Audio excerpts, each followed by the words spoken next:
Bonjour. Bon les amis, la petite vidéo sur le jardin d'Oslo. Voilà. Aujourd'hui on va parler bouffe. On va parler bouffe. Hein les chiens. Toi, commences déjà à manger les fleurs d'acacia. Hein, donc voilà, on va vous parler de cette plante. Les beignets de fleurs d'acacia.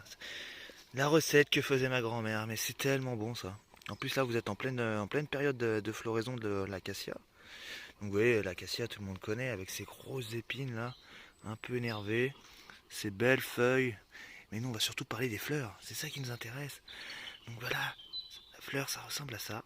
Donc voilà. Par contre, évitez de les prendre au bord des routes, sinon il faudrait les rincer et ça enlève un peu de goût.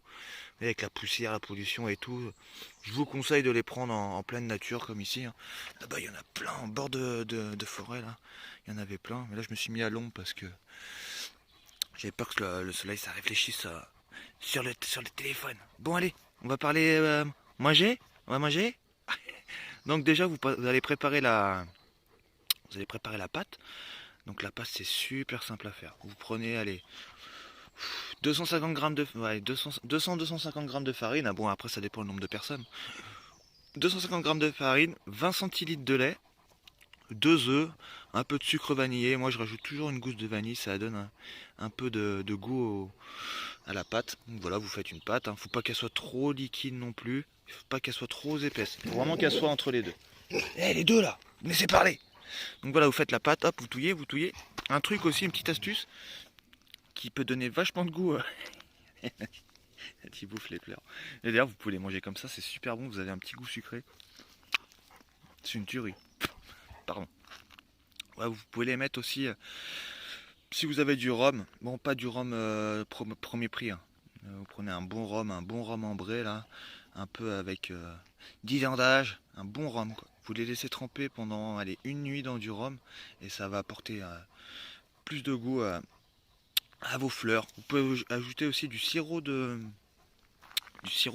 fleurs d'acacia tout simplement, ce qui va renforcer le goût de la fleur. Voilà.